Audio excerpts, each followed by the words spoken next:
Здравствуйте! Сегодня по традиции время вечерней смены и подведения итогов дня.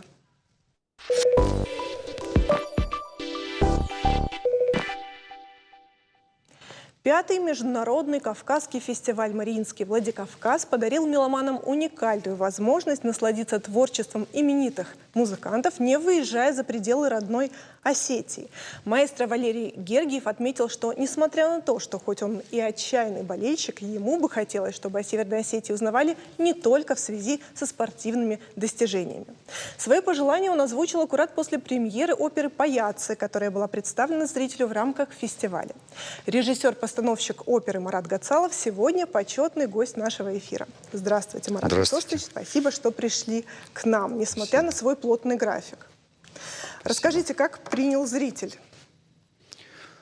Ну, мне кажется, что довольно тепло приняли спектакль. Вот, судя по тому, какие были после аплодисменты, после первой премьеры, после второй, мне кажется, что зритель довольно тепло принял. Даже лучше сказать, возможно, не столько зритель, сколько слушатель. Ну, в данном случае это же спектакль, это не только музыкальный. Но мы привычны к менее, вернее, музыкальным спектаклям. Вот. Ну, в данном случае все-таки это музыкальный, но спектакль. Мы не филармония, мы смотрим спектакль, смотрим на сцену. И, мне кажется, видели довольно выдающихся артистов Мариинского театра, не только Мариинского, вот, ну, то есть, конечно, это прежде всего спектакль. Вот. Но когда я открыла сегодня социальные сети, вот просто сплошным потоком эти фрагменты оперы, и зал рукоплещет, и позавидовала, конечно. Ну, что ж, приятно это слышать. Конечно, музыкальный театр, он всегда начинается все-таки с основы, с музыкального произведения. Вот. Уже потом возникает какая-то интерпретация режиссерская. Это понятно, что прежде всего основа музыкального театра, он так и называется, музыкальный театр, потому что музыкальный, а потом театр. Да. Скажите, вы когда выбирали, что будете ставить, Да. ну, почему по итогу решили Паяццев оставить? Ну, разные были варианты. Мы с Валерием Бесаловичем обсуждали несколько названий и остановились на этом произведении, потому что мне кажется, что оно, во-первых, ну, понятно, что это выдающаяся музыка, и для меня была очень важна та структура, которая заложена внутрь этого произведения. Вот. И как-то мы так договорились, что я рассказал о своем замысле, и мы договорились, что именно это название мы выпустим во Владикавказе. Вот. И надеюсь, что в планах у нас было, что этот же спектакль появится на площадке и филиала во Владивостоке. Вот. И была идея в том числе, что этот спектакль появится и у нас в Перми, вот, на пермской сцене. Вот. Посмотрим, как сейчас будут развиваться события. Это не так все просто, поэтому, надеюсь, все это произойдет и случится. И, конечно, очень важно, чтобы этот спектакль сегодня, вот последние премьеры сыграли солисты Мариинского театра. Вот. И хотелось бы, чтобы все-таки сейчас солисты уже из Владикавказа, работающие здесь, во Владикавказе, чтобы они сыграли, может быть, возможно, даже в ноябре уже или в какое-то ближайшее время сыграли этот спектакль уже силами Владикавказской труппы. Угу. Расскажите о своей работе в Перми. Ведь руководить Пермским театром дело, ну, уж точно непростое. Да, это всегда непростое. Это большой театр. Почти 1000 человек работает вот, в театре. Дело в том, что когда меня пригласили работать в Пермскую оперу, буквально через 3 месяца началась пандемия. Вот. Задача была усложнена для вас. усложнена максимально, и мы практически не могли работать. Сначала были ограничения, как и у всех, потом просто запрет, и просто мы не могли ничего делать, не работать, не репетировать, ничего. Поэтому это был очень тяжелый период. Но мы готовились, все-таки мы понимали, что рано или поздно это закончится, и мы готовили все наши проекты. Просто некоторые проекты пришлось перенести. И в том числе 2 раза мою премьеру, первую в Пермской опере «Дон Жуан», пришлось переносить 2 раза. Но как только сняли ограничения, а это произошло у нас в ноябре примерно, мы начали активно работать и за полгода выпустили 5 премьер. 5 премьер, из которых было выпущено 4 оперы. То есть, получается, все это время вы аккумулировали эту энергию? Да, и потом пришлось серьезно поработать. И мы к концу сезона, начиная с декабря, вот с «Дон Жуана», «Дон Жуан» был в декабре премьера, и до конца сезона выпустили, да, балет и 4 оперы. Сейчас над чем работаете? Сейчас, ну, у меня есть некоторые планы, но я не очень готов сейчас это озвучивать, потому что, ну, так немного суеверен в этом смысле. Вот. В Перми после «Дон Жуана» уже летом я выпустил, вот буквально 3 месяца назад, спектакль, оперу «Иоланта». Вот. И в дальнейшем плане мы сейчас планируем, то есть уже скорее в следующем сезоне у меня там будет тоже премьера. Вы в Осетии частый гость? Не могу сказать, что очень часто. Последний раз я был 1,5 года назад, но и много обсуждалось разных вариантов, как я очень хотел поработать в Осетии. В качестве? В качестве режиссера, да. Вот. В каком-то конкретно театре? Да, да. То есть были предложения, но никак что-то не сходилось. Вот, так или иначе. И вот я очень рад, что наконец-то произошло, потому что, ну, понятно, что это для меня дорогое пространство. Я здесь вырос, и это моя родина. Что планируете успеть вот за этот приезд здесь? В данный момент мы выпустили премьеру, и сейчас я еще некоторое время, надеюсь, все получится и там задержаться, некоторое время для того, чтобы поработать с артистами уже, которые будут солистами, которые будут петь паяцев уже в следующий раз. Это будет в формате каких-то мастер-классов? Как вы будете с ними работать? Нет, это репетиции. Полноценные репетиции, конечно. Да. Вы вообще сами следите за театральной жизнью Осетии? Слежу, как по возможности, да, слежу, да. Я знаю о каких-то премьерах. Вот я слышал, не удалось, потому что это было на выпуске. Слышал о премьере в Рон-театре Ричард III. Вот. Знаю, что очень рад этому, что у театра Шаби началась какая-то очень серьезная новая жизнь, и она такая позитивная. Это я разговаривал с художественным руководителем. Это очень радует. Очень радует, когда происходят какие-то важные события. Потому что культура – это мощнейшая инвестиция в людей, просто мощнейшая. А вот как вы считаете, вот в свое время в СССР Северостинский театр, он гремел, и актеры, режиссеры, постановки. Мы в силах вернуть былое? И что для этого нужно сделать? И вот есть ли какой-то, знаете, свой собственный, ну, театральная жизнь кипела в те времена. Вот сейчас она, ну, наверное, не такая насыщенная, что ли. Вот как вы считаете, можно ли добиться и, может быть, ну, опять же, вернуть те времена в каком-то смысле, добиться новых каких-то высот? И по какому пути мы должны идти, чтобы к этому прийти в конечном итоге? Ну, вернуть времена, по-моему, пока никому не удавалось. Ничего вернуть нельзя. Вот, но я говорил об этом, и когда у вас был 1,5 года назад, мы много об этом говорили, как раз о том, что Мне, конечно, хотелось бы видеть, очень было бы радостно видеть, не мне конкретно, просто радостно было бы видеть в орбите лучших театров страны, на лучших фестивалях страны видеть Остинский театр. Но, к сожалению, ну, так сказать, этого не происходит. Пока. Это пока. Это, надеюсь, как-то изменится. Это большой, серьезный вопрос, и им нужно заниматься, потому что если окунуться в нюансы, в каждом театре они свои, там существует такое количество проблем, которые требуют внимания просто, и прежде всего со стороны учредителей.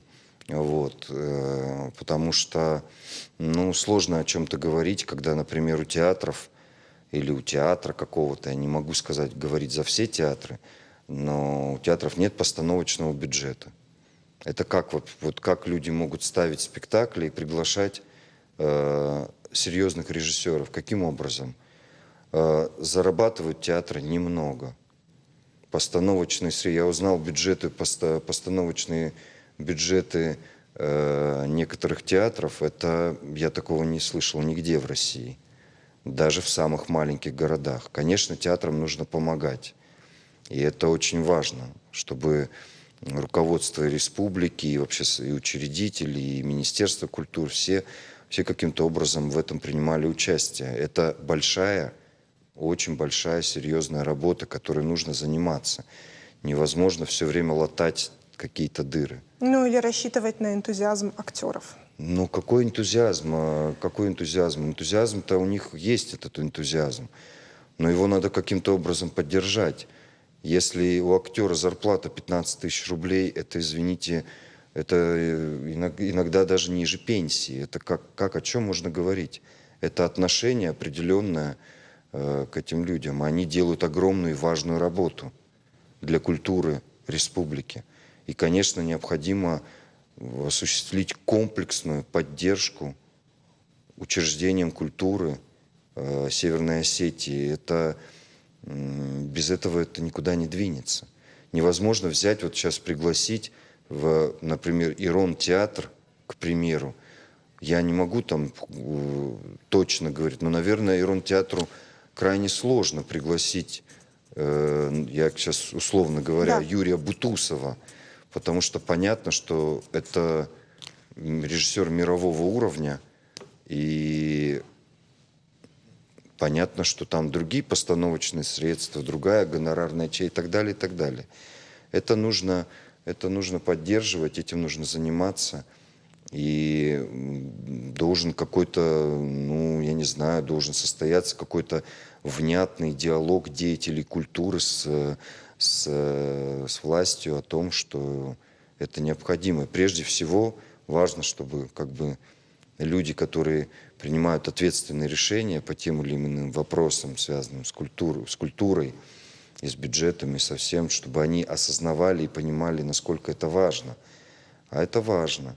Я помню это время, когда ансамбль «Алан», это каждый раз было огромным событием, когда там появлялся в Москве. У него были мировые гастроли по всему миру. Это была гордость республики. Просто были времена, когда Ирон-театр гремел, просто славился и так далее. То есть, тут надо смотреть очень комплексно на эту историю и этим заниматься, а не просто латать дыры. И будет казаться, что вроде сейчас вот как-то по-тихому, главное, чтобы не шумно было, по-тихому как-то что-то произойдет. Ничего не произойдет. Так не бывает. А вот в вопросе воспитания культуры и привлечения внимания к культуре в целом, вот 5-й международный Кавказский фестиваль Мариинский Владикавказ, Да. его роль сложно переоценить. Ну, конечно. Вообще то, что делает Валерий Бесалович для республики, правда, сложно переоценить, потому что это такая мощнейшая культурная инвестиция, инъекция в Осетию, вложение такое огромное. Сюда приезжают выдающиеся музыканты мирового уровня, просто мирового. И это очень сложно. Например, там даже в Перми это очень музыкальный город, это театр славится и так далее. У него фантастическая история у этого театра. Но даже в Перми, понимаете, иногда не бывает таких возможностей. И то, что случилось с музыкальным театром Осетии, и он стал филиалом, это невероятная возможность. Сегодня его из довольно плачевного состояния, благодаря Мариинскому театру, вложены, я насколько понимаю, гигантские средства для того, чтобы этот театр привести в порядок. Помимо всего прочего, освоена площадка дворец металлургов, Кирха. Да, фантастические вещи происходят, которые, правда, сложно переоценить. Это уже становится залогом огромных каких-то в будущем возможностей для людей. И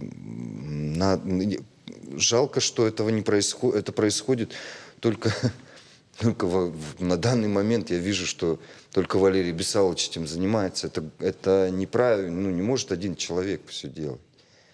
Даже такого масштаба, как Валерий Бесалович. Нужно многим людям подключиться, нужно этим заниматься.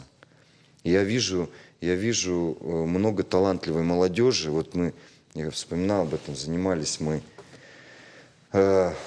где-то года 2-3 назад были мастер-классы у меня со студентами актерского факультета. Это очень талантливая молодежь. И им сложно. Они не понимают перспектив, они не знают, где им дальше работать. Кого-то я встречаю потом в Москве. Естественно, им сложно. Это все непонятно. Потому что возможности здесь есть. Это надо просто, еще раз говорю, этим заниматься. И вот так вот. Предлагаю еще в конце нашей с вами беседы, к сожалению, в конце пофантазировать. Давайте представим, что вы не ограничены в возможностях, в ресурсах. А что бы вы поставили? Или такой проект мечты, который бы вы хотели осуществить? Любая история, которая связана, ресурсы, не ресурсы, постановка, она всегда в любом случае связана с тем, что чувствует, переживает и что волнует человека, который это создает. И в данный момент я могу как-то по одним способом и чувствовать реальность, которая нас окружает. Все равно понятно, что театр — это такая очень дико сложная рефлексия на окружающую нас реальность художника. Если говорить о театре, то в нем, понятно, сейчас роль режиссера, она большая очень. И он является создателем спектакля. Я не могу сказать я, в принципе, довольно часто не ограничен в своих возможностях. И возможности, они всего лишь маленькая подмога для того, чтобы реализовать идею. Самое сложное — это идея. Потому что идея стоит очень дорого. Идея, она работает, деньги заканчиваются, а идея живет и работает в веках потом, понимаете? Поэтому это важнее всего замысел.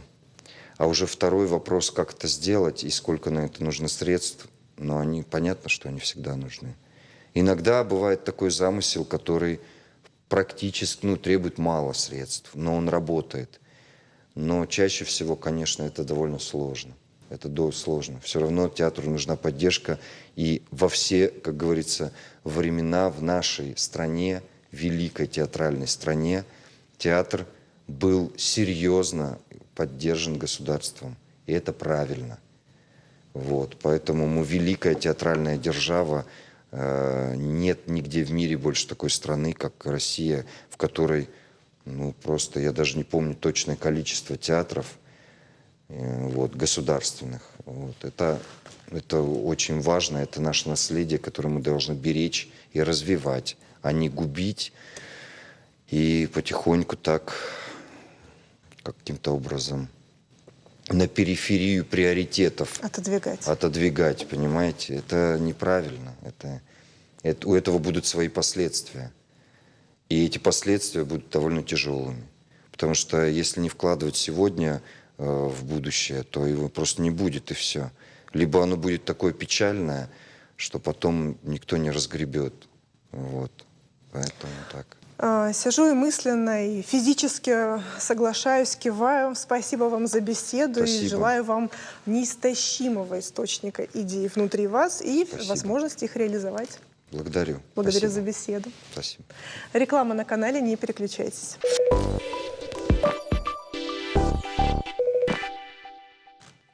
В Москве прошел 5-й, опять же, Всероссийский конгресс молодежных медиа Международной ассоциации студенческого телевидения. И вот Северо-Остинский госуниверситет представили на форуме начальник управления по связям с общественностью Оксана Царикаева, директор медиацентра Артур Албегов, участники студенческого медиацентра Самира Вартанян и Эльза Салбиева. И вот сегодня Оксана Царикаева нашла время, чтобы прийти к нам в эфир и рассказать, что же там на конгрессе происходило. Здравствуйте, Оксана. Здравствуйте. С удовольствием расскажем. Спасибо, что пришли. Итак, чему был посвящен форум? Естественно, из названия уже идет то, что развитие медиапространства, потому что сегодня и журналистов много, и блогеров много, и всех, кто пишет, рассказывает, снимает, очень много. Но вопрос, к чему это, зачем это и к чему это приводит? Да и качество. Безусловно. Тоже и как раз стоит. об этом и говорили. Всего собралось порядка 700 участников Конгресса. И спикеров было около 40. Экспертов. Это эксперты, это ведущие специалисты и СМИ, и блогинга, и так далее. Например, можете назвать какие-то фамилии, имена, чтобы произвести впечатление? Здесь, конечно, в первую очередь нужно упомянуть Владимира Косинчука, который является исполнительным директором Международной ассоциации студенческого телевидения. Как раз вот он начал вести эту машину в 2016 году, и как раз тогда же по инициативе ректора Северо-Остинского государственного университета Алана Угоева университет присоединился к этому движению. И КПД от этого высокий, потому что в течение вот этих лет наши студенты принимали участие не только в конгрессах ежегодно, но они принимали активное участие и в образовательных программах, которые в течение года проходят. И их учат писать текст, их учат делать монтаж, снимать, их учат фотографии. И, безусловно, мы ощущаем, что это очень полезное сотрудничество. Ну вот подробнее о тех площадках, которые были на Конгрессе и кто ими руководил. Здесь, конечно, можно сказать, что, конечно, собралась элита журналистики. Это специалисты с Russia Today, специалисты с Первого канала, России-24 и так далее. И здесь, что главное, не происходил монолог, что выходил спикер и рассказывал, но ребята могли сами на практике уже показать и свои проекты. Очень важно, что вузовская тематика медиа, она выходит за рамки университета, и вот тот локальный проект, который есть у студентов, они могут его показать, и он может тиражироваться на все вузы России. Это очень важно. И здесь акцент тоже сделан на том, что там находятся студенты, участвуют в студенческих медиацентрах не студенты именно факультета журналистики или, допустим, филологии. Но, например, вот вы сказали, вот были студенты Самира и Эльза. Да. Самира студентка факультета журналистики, а Эльза студентка факультета химии, биологии и биотехнологии. Но активно занимаются именно медиацентром. И здесь вот до этого вы уже упомянули слова Валерия Бесаловича Гергиева, которые он произнес на тему того, что, конечно, замечательно, что у нас есть олимпийские чемпионы, мы ими реально гордимся, конечно. Но Осетия, она интеллектуальная. И как раз вот такие мероприятия, которые происходят, и развитие науки и образования на местах, как раз они являются теми локомотивами, чтобы мы узнавали уже, громко прогремели имена наших ученых. Вот я уже с позиции преподавателя скажу. Например, у меня уже маленькая такая традиция образовалась. Каждый учебный год я начинаю с того, чтобы прочитать обращение Гокки Токати к студентам. Обращение было написано в конце 60-х годов к английским студентам, но свою актуальность она абсолютно не поменяла. И вообще студент — это понятие, конечно, абсолютно не локальное, а не имеет границ, космополитичное понятие. И как раз там он приводил пример, что он, когда сдавал экзамен, когда был сам студентом, по физике экзамен сдавал, и его профессор, известный ученый, он стал на экзамене спрашивать его про классическую литературу русскую XIX века. Казалось бы, где физика и где классическая литература. Но было понимание у этих великих людей, что человек по-настоящему образованный должен знать и физику, и литературу, и все, что окружает человека. И более того, что все эти процессы, которые происходят вокруг нас и в нас самих, в той или иной степени взаимосвязаны. Безусловно. Оксана, вы помните время, когда, в принципе, СМИ для нас это были радио, газета, телевидение. Да? Сейчас журналистом может стать любой желающий. Вот вопрос качества вот этого контента. Что-то на этом на конгрессе, в котором вы участвовали, прорабатывалось вот в связи с этим вопросом? Повышение качества контента, зрелищности? Вот. Какие-то лайфхаки, может быть, были даны студентам? Не люблю это слово, но... Приходится. Вот вы умеете шить? Если я скажу «да». Нет, к сожалению, нет. Элементарно, наверное, если придется, какое-то платье, вот если придется, вы сможете что-нибудь сделать. Ну вот, например, есть платье от какого-нибудь действительно высокого кутюрье, и там платье, и там рукава. И на вашем или на моем платье тоже будут рукава. Да. Но они ведь не будут на одной планке находиться. Совершенно верно. Хотя и там платье, и здесь платье. И здесь то же самое. Как раз ребятам говорили, что, конечно, лайки и так далее, это то, что ценится сегодня. Но в погоне за этим нужно, чтобы это было не мимолетным явлением, а то, чтобы и ваша профессиональная репутация, она шла на годы вперед. И как раз для этого нужна платформа, а как раз вот эту платформу формируют на этих же конгрессах, образовательных программах, которые создает МАС. Из чего состоит эта платформа? Что там должно быть? Давайте расскажем. Здесь, конечно, в первую очередь это интернет-журналистика. Вот вы упомянули про радио, там, телевидение. Это, конечно, традиционные СМИ. А здесь акцент именно делается на новые СМИ. Но традиционные СМИ не тоже имеют место быть, потому что как раз МАС курирует канал образовательное просвещение. И наши студенты неоднократно выходили их материалы, программы на федеральном канале просвещения. С точки зрения вот интернет-журналистики, здесь как раз и сами блогеры, миллионники, они говорили о том, что, например, тот же самый YouTube, если первое время действительно будет заходить контент, но если он качественно не будет меняться, если блогер сам не будет развиваться, расти вместе со своей аудиторией, то придут новые герои, и ваше имя быстро забудется. А для того, чтобы вы менялись, вы должны развиваться. Расскажите о том, что из себя представляет СМИ Северо-Осетинского госуниверситета сегодня. Вот у нас замечательные ребята сейчас формируют студенческий медиацентр. Второй год они уже выигрывают федеральный грант Росмолодежи. И благодаря этому гранту в прошлом году они смогли сами закупить оборудование, технику, плюс еще организовали образовательный форум, в котором участвовали не только студенты университета, но он был открытый, и каждый желающий мог прийти и развить свои навыки профессиональные. И в этом году мы тоже планируем организовать форум, и также еще докупили оборудование. То есть у нашего студенческого медиацентра будет полный спектр возможностей для того, чтобы себя показать. А показать себя им будет где, это не только касается вот локации Северо-Осетинский госуниверситет, но понимание того, что медиа с точки зрения творчества молодежи должно развиваться, есть и на федеральном уровне.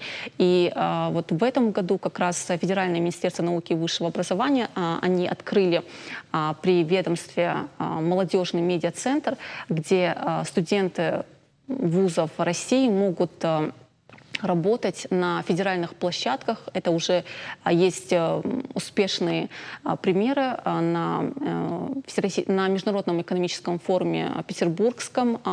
Это стал пилотной площадкой успешной, где ребята, студенты работали на площадках и публиковали свои материалы в социальных сетях и на сайте Миноборнауки. Также вот в конце сентября состоялось ключевое событие Года науки и технологий. Это всероссийское научное мероприятие фестиваля «Техносреда», и там тоже работали студенты. И вот наша следующая цель — это то, чтобы на следующем таком важном мероприятии уже мы могли говорить, что там работали наши студенты. И вот над этим мы будем работать. О студентах подробнее. Кто работает в вашем медиацентре, назовем его так, и видят ли они все себя в будущем в журналистике? Во-первых, как я уже сказала, там находятся не только студенты факультета журналистики, и даже их меньше студентов-журналистов. Там находятся именно творческие, креативные люди, молодые люди, которые хотят показать, рассказать о том, что происходит в ВУЗе именно с точки зрения молодежи. Почему очень важно и то, что, например, фестиваль «Техносреда» о науке говорили именно молодые. Потому что, когда мы говорим вот, студенческие медиа, молодежный медиацентр, то это не то, что молодежь говорит каким-то простым, примитивным языком. Потому что, когда мы говорим примитивный, то сразу ассоциация с амебой одноклеточной. Здесь не о том, что примитивно, здесь о том, чтобы на доступном языке рассказать молодежи о том, что наука, быть умным — это действительно круто. И вот как раз эту мысль они будут носить до широкой молодежной аудитории. И видят ли они себя в дальнейшем журналистами? Выберут ли они себе эту профессию как основную, как вы считаете? Здесь трудно сказать. Вот на следующую программу, как раз, надеюсь, уже мы будем говорить о том постфактум, что вот они приняли участие в таком-то мероприятии, где не просто были участниками, а именно работали операторами, журналистами, фотографами. И они уже смогут сказать, действительно ли это их дорога или что-то другое. Давайте перейдем также к туристическому конгрессу. Я слышала, что 21 октября он стартует. Может быть, вы нам расскажете, приоткройте завесу тайны, что это такое и чему он посвящен? У нас открывается фестиваль, это 9 и 10 октября, это проект Русского географического общества. Северо-Осетинское отделение РГО базируется на факультете географии и геоэкологии СОГУ. И 9-10 октября как раз начнется третий этап всероссийского форума «Открываем Россию всей семьей». Это первый подобный формат проведения мероприятия, где самое главное условие, что люди приходят не индивидуально, а именно семьями. Они открывают регионы России и делают открытия внутри страны. И уже первые этапы прошли в Екатеринбурге и в Уфе. 9-10 октября мероприятие будет проходить у нас. Это 9 октября в высокогорном селении Унал, как раз башня Лаговых. И всю эту древнюю историю, запах древних башен они смогут ощутить. Испытать. Действительно, да.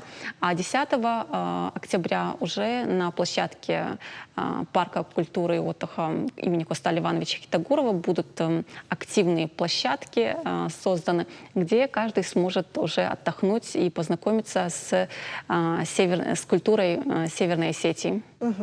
Так, а что же тогда будет 21 октября? Видимо, какая-то нестыковка с датой, да? Я так понимаю. У вас, наверное, немножко нестыковка. У нас мероприятия будут проходить 9-10 вот октября. Хорошо, то бы пропустила. Но тогда я пожелаю нам с вами, чтобы все эти мероприятия, все задуманное прошло с успехом и пользовалось популярностью среди масс, потому что это важно в конечном итоге для всех нас. Конечно. Вам еще раз спасибо за то, что пришли к нам сегодня и за вашу работу и готовность сотрудничать с нами. Спасибо. Благодарю за беседу. Итак, это все, о чем мы хотели рассказать вам сегодня. Желаю вам всего доброго и увидимся совсем скоро в наших эфирах. До свидания.